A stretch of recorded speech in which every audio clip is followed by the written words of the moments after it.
Hebrews chapter 12. Therefore, since we are surrounded by such a great cloud of witnesses, let us throw off everything that hinders and the sin that so easily entangles. And let us run with perseverance the race marked out for us, fixing our eyes on Jesus, the pioneer and perfecter of faith. For the joy set before him, he endured the cross, scorning its shame, and sat down at the right hand of the throne of God. Consider him who endured such opposition from sinners, so that you will not grow weary and lose heart. In your struggle against sin, you have not yet resisted to the point of shedding your blood, and have you completely forgotten this word of encouragement that addresses you as a father addresses his son? It says, my son, do not make light of the Lord's discipline, and do not lose heart when he rebukes you, because the Lord disciplines the one he loves and chastens everyone, and he chastens everyone he accepts as his son. Endure hardship as discipline. God is treating you as his children. For what children are not disciplined by their father? If you are not disciplined, and everyone undergoes discipline, then you are not legitimate, not true sons and daughters at all.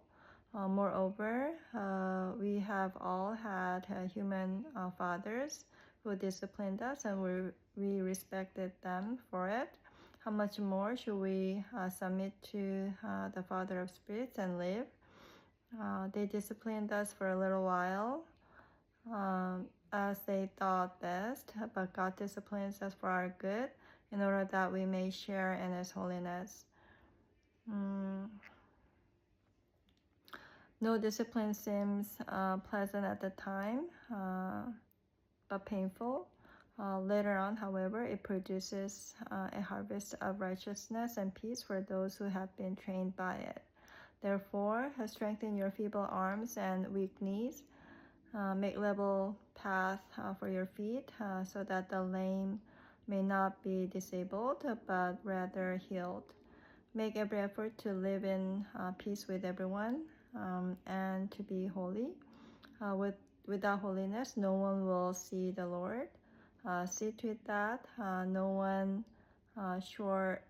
falls short of the grace of God, and that no bitter root grows up to cause trouble and defile many.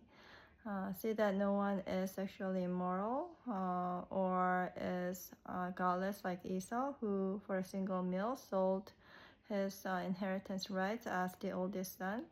Afterward, as you know, when he wanted to inherit the blessing, he was rejected. Even though he sought the blessing with tears, he could not change what he had done.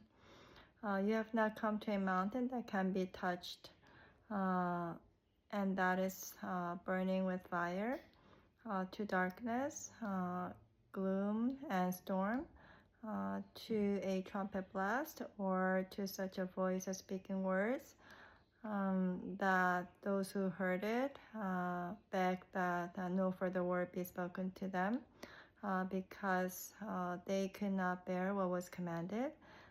If even an animal touches the mountain, it must be stoned to death. The sight was so terrifying that Moses said, I am trembling with fear. But you have come to Mount Zion, to the city of the living God, the heavenly Jerusalem.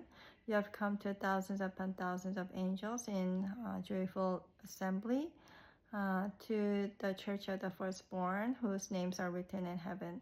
You have come to God, the judge of all, to the spirits of the righteous made perfect, to Jesus, the mediator of a new covenant, and to the sprinkled blood that speaks a better word than the blood of Abel. See to it that you do not refuse him who speaks.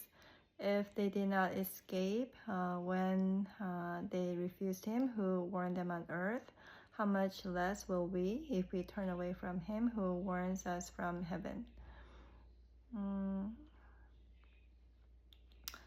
At that time, his voice shook the earth, but now he has promised, once more I will shake not only the earth but also the heavens.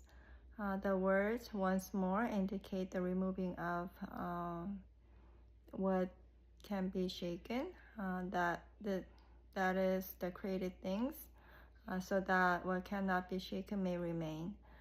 Therefore, since we are receiving a kingdom that cannot be shaken, let us be thankful and so worship God acceptably with reverence and awe, for our God is a consuming fire.